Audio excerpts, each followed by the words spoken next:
Saludos estudiantes del curso de Introducción a Programación, COTI 3101. Este es el profesor Nelius Torres, que le va a dar una breve introducción sobre paradigmas de programación, como un video introductorio sobre los paradigmas y cómo se programa, para que les dé una idea, ¿verdad?, que va a esperar durante el semestre. Vamos a comenzar. Primero hay unas definiciones que deben tener claras.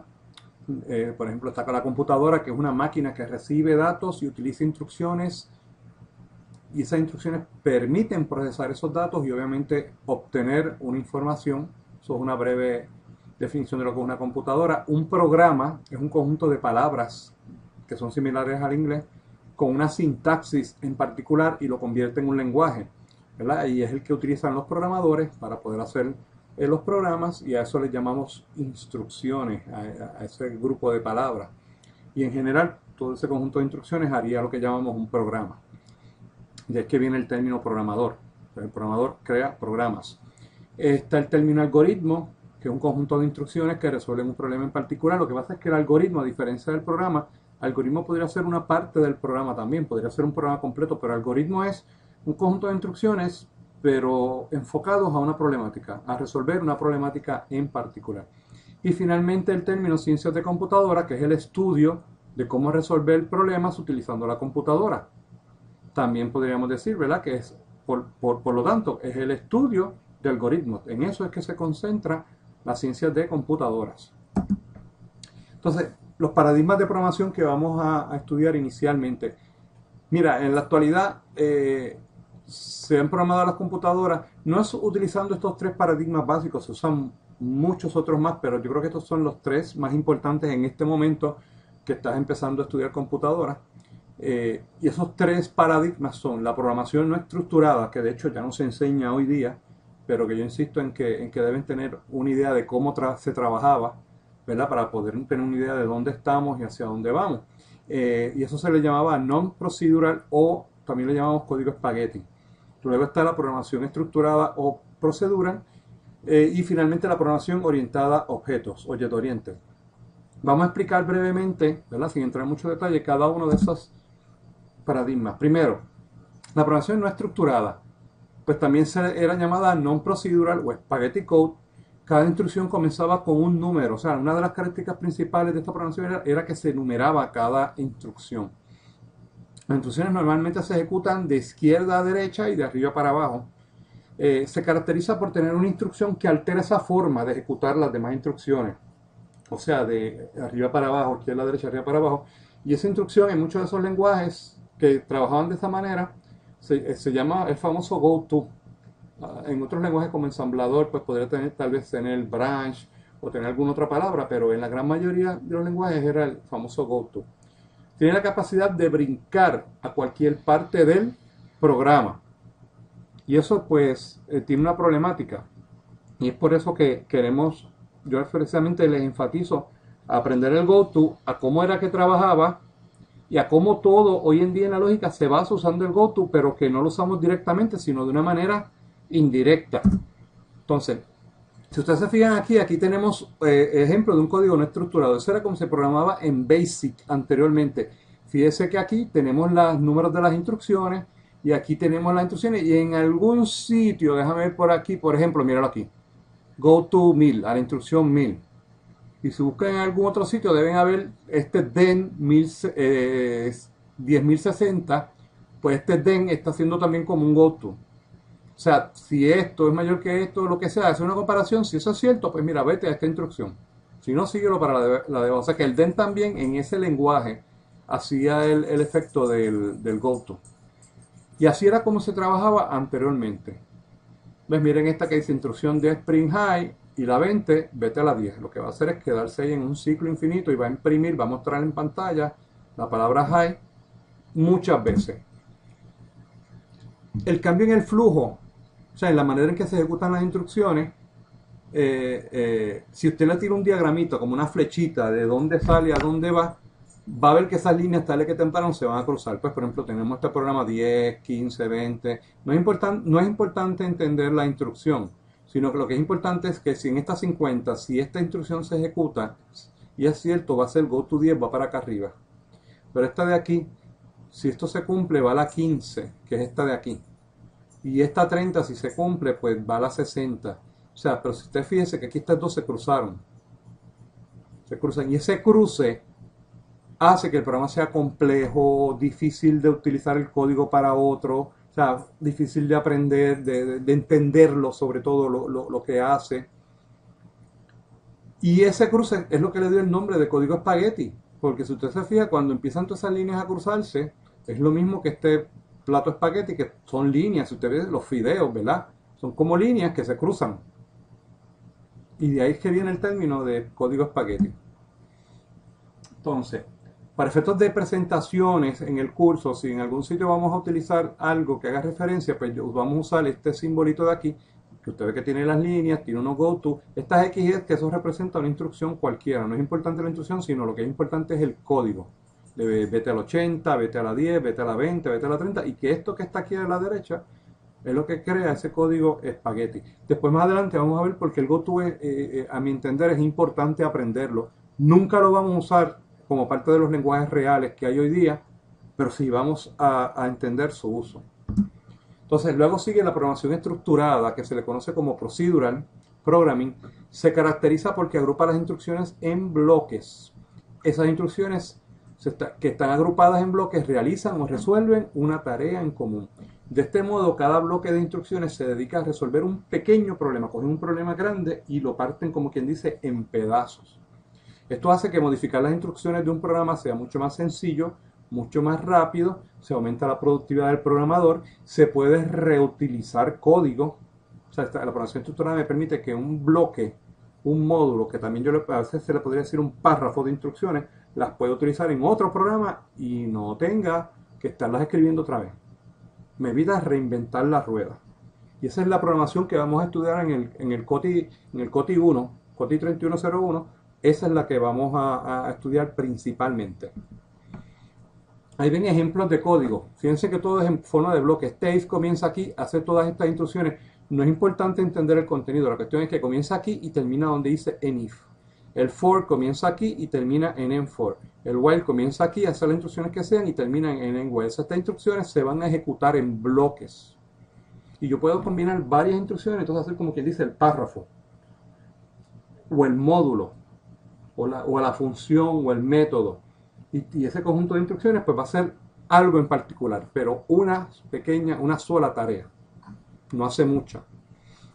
Entonces, para efectos de presentaciones, si yo tengo que hablar de la programación estructurada o procedural, van a ver este simbolito de aquí, que si se fijan, tienen un bloque control, o sea, un módulo control, que está pintadito de gris para diferenciarlo, y tiene otros bloques que cada uno hace cosas distintas. Este bloque de instrucciones de aquí le puede estar preguntando unos datos al usuario. Este bloque de aquí podría estar haciendo unos cálculos con los datos que le dio el usuario. Y este bloque de acá podría estar mostrando en pantalla los resultados obtenidos de los cálculos que se hicieron. Y el de arriba se encarga, por eso que se tiene esa flechita de aquí, a llamar, a invocar, que a veces también se usa ese término, invocar cada uno de esos módulos. Este módulo principal invoca se ejecutan todas las instrucciones y cuando termina de ejecutar todas, de aquí vuelve para atrás, como un efecto boomerang, yo le llamo, a la próxima instrucción de aquí, que después de la que he enviado a ejecutar esto. Lo mismo con este y lo mismo con este. Note que el bloque pintado de gris controla la ejecución de los otros bloques, mejor conocidos como funciones o métodos. Depende del lenguaje. Ok, en C++ se le llaman funciones, en Java le llamamos métodos. Ese bloque gris, que es el bloque control o método principal, indica cuándo se ejecutan los demás métodos. Esa es la programación estructurada. Finalmente está la programación orientada a objetos. Y la programación estructurada es muy buena, se usa mucho todavía hoy día. Pero ¿qué pasa? La programación estructurada resolvió muchos problemas que la programación no estructurada no podía resolver, definitivamente. Sin embargo, al pasar el tiempo y la programación volverse cada día más compleja, espérense un momentito. Como estaba mencionando, al pasar el tiempo y la programación volverse cada día más compleja, la programación estructurada comenzó a tener problemas. ¿Por qué? Porque se quería que los programas hicieran más cosas, los sistemas se hicieron más complejos de por sí, vino el mundo gráfico, las pantallas, los juegos se hicieron en 3 dimensiones, los juegos que eran de 2 dimensiones. O sea, la programación en general se empezó a complicar en el mundo actual que vivimos y la programación estructurada empezó a quedarse corta. Aparte de que van a ver que en la presentación mía de orientada a objetos, vamos a hablar otras razones de por qué la programación estructurada se quedó corta. Entonces surge la programación orientada a objetos y fue en los 80 que se empezó a definir y a trabajar. No fue como hasta la década del 2000 que empezó a coger un auge bien poderoso. Aunque su concepto es más difícil de entender, porque es la verdad, la programación orientada a objetos, el concepto es difícil de entenderlo. Por eso es que en el curso de nosotros, en COTI 1, damos programación estructurada para que usted la entienda y después en el 2 cojan objetos, ya tienen una base y se les va a hacer más fácil entenderla de objetos. Pues como estaba diciendo, aunque su concepto es más difícil de entender que los otros 2 métodos, este paradigma le va a facilitar al programador resolver tareas complejas, no sencillas, tareas complejas, más rápidamente que si fuera del método no estructurado. Va a poder reutilizar el código todavía de una manera más eficiente que el de programación estructurada y va a poder abstraerse para poder dedicarse al problema que desea resolver en un mundo actual tan complejo a nivel de la programación. Un ejemplo de abstracción, jóvenes. Usted está guiando un carro, usted sabe que si usted le da el pedal, el carro acelera, que si usted le da el freno, el carro frena. Ahora, usted sabe el detalle interno de la mecánica del carro, de por qué al usted dar el pedal, el carro acelera. A menos que usted sea mecánico o tenga, ¿verdad?, familia de mecánicos y le guste la mecánica de los carros. Si no es así, usted no lo va a entender. Pero sabe que lo hace. Pues ese mismo concepto vamos a verlo en programación. Usted en programación le va a decir en el programa, creamos una ventanita en Windows que haga tal cosa, pero usted lo dice así en palabras sencillas. Y Windows te lo crea. O sea, cuando corras el lenguaje, el programa, pero tú no le tuviste que dar los detalles de que tuviera el scrolling, de que la ventana se pudiera ampliar. O sea, la manera en que trabaja la ventana, tú no le tienes que dar los detalles. Tú sabes que la ventana va a trabajar como trabaja todo ambiente gráfico. Pues algo así para que ustedes le den la idea. Usted no se concentra en cómo hacer la ventana, sino que usted le dice una instrucción, la ventana se creó, y usted en todo caso lo que va a decir es qué va a contener la ventana. Pues algo así es la cuestión de abstraerse. Y van a ver que eso para el mundo complejo que vivimos hoy día es muy bueno. Entonces, el mundo lo percibimos como una colección de objetos. Fíjense que un lápiz, un carro, una bola, un maletín, todos son objetos. Cada objeto tiene atributos y comportamientos. Por ejemplo, un carro tiene atributos tales como color, altura, el ancho, el peso, las ruedas, el motor. También tiene comportamientos tales como prender, apagar, frenar, poner emergencia, quitar emergencia, entre otros. La programación orientada a objetos trata de llevar nuestro mundo real compuesto de objetos a un concepto abstracto dentro de la programación. El programador se concentra en diseñar objetos que a su vez tendrán atributos y comportamientos, así como se trabaja en este ambiente. Obviamente, más adelante voy a explicar un poquito más de esto en el curso cuando caigamos como JetCare. Así que para efectos de las presentaciones y del curso vamos a utilizar el siguiente símbolo que representa la programación en todo objeto. Un rectángulo que tiene el nombre de la clase, después vamos a aprender lo que es la clase, los atributos y los métodos y unas flechitas donde dicen que estos atributos, estos métodos tienen una comunicación y básicamente este símbolo completo representaría los objetos. Note que el diagrama se divide en 3 clases, en 3 partes, como estaba hablando ahora. La clase que permite crear un objeto, los atributos y los métodos o comportamientos. Note que esos métodos son similares a los bloques de la programación estructurada. O sea, podemos hacer una analogía de que estos nombres de métodos tienen una similitud a los bloques que enseñamos aquí, a estos que son los métodos o funciones de la programación estructurada. Por eso es que es importante, si tú entiendes la estructurada, también te facilita entender la de programación orientada a objetos. Ventaja del no estructurado, según vayamos los robots, van a ver que es más fácil de entender, fácil de crear instrucciones. La estructurada va a ser fácil de modificar y de mantener el código y va a permitir reutilizar estos bloques de instrucciones. Y la de objetos, todavía una mejor reutilización del código y es ideal para resolver problemas complejos. Desventajas, porque todo en computadora ustedes van a aprender que tiene unas ventajas, unas desventajas. El no estructurado es difícil de modificar y depurar. Debug es el término en inglés. No permite reutilizar el código.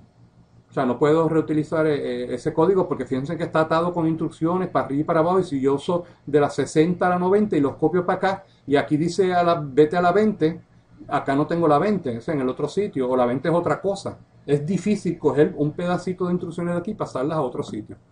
Desventaja de la estructurada: no es buena para trabajar problemas que sean en extremo complejos. Y la de orientado a objetos, el problema, la desventaja grande que tiene es que es difícil de entender el concepto, pero una vez que usted lo entiende y lo sigue trabajando, pues se le va a hacer cada vez más fácil manejar esta paradigma de programación. Entonces, la programación de robots. Para poder entender mejor los conceptos mencionados en esta presentación, vamos a programar 3 robots, no 1 ni 2, sino 3. Cada uno de esos robots representa un paradigma dentro de la programación. Esos sistemas llamados simulaciones nos van a simular el comportamiento de un robot de acuerdo a las instrucciones que le demos. Son programitas, en los 3 vamos a usar programas, jóvenes, que nos van a ayudar a eso. Y cada uno de esos robots tiene su propio lenguaje y por ende su propio conjunto de instrucciones. Entonces vamos a ver cada uno para que tengan una idea. Primero vamos a usar a Otto, que representa la programación no estructurada. Puede caminar, parar, sentarse, abrir puertas, detectar puertas o paredes, y puede sumar y restar números. Y es el primer robot que vamos a ver en clase. Luego está Karen, que va a representar a la programación estructurada. Puede caminar, detectar y recoger beepers, detectar paredes, y puede contar los beepers que tiene en un saco, entre otras cosas. Y ese va a ser el segundo robot. Finalmente vamos a ver el Object Karen, que va a representar a la programación orientada a objetos. Puede hacer prácticamente lo mismo que hace Karen y su lenguaje es bastante similar. Como vamos a considerar lo que son primos. Y va a ser el último robot que vamos a ver en la clase antes de empezar de lleno a hablar sobre programación. El propósito de los robots, porque ustedes van a darse cuenta que yo creo que yo soy el único profesor del departamento que utiliza este concepto. Considero que es una forma de familiarizar al estudiante para que comprenda los paradigmas de programación, ¿verdad? Con un ejemplo. Yo creo que es mejor que simplemente darle una definición y que tengan una mejor idea de lo que van a estar estudiando durante sus próximos 4 o 5 años. Se van a dar ejercicios de práctica, quizzes y asignaciones con puntuación, y va a haber quizzes prácticos sobre todo para trabajar programas usando el lenguaje de los robots para poder resolver situaciones y problemas. No dejen de hacer estos problemas. Primero, jóvenes, les va a ayudar a comprender los conceptos y si la programación es o no es para usted. O sea, eso se lo va a enseñar esto. Segundo, si deja pasar los trabajos, pierde puntos y disminuye su probabilidad de poder pasar el curso, en donde la mortalidad de por sí es alta, jóvenes. Así que muy buena suerte a todos. Espero que les guste, jóvenes, y recuerden que cualquier duda o pregunta pueden contar conmigo y me dejan saber. Y tienen un enlace de las referencias de los distintos modos de programación, de paradigmas de programación. Nos vemos, jóvenes.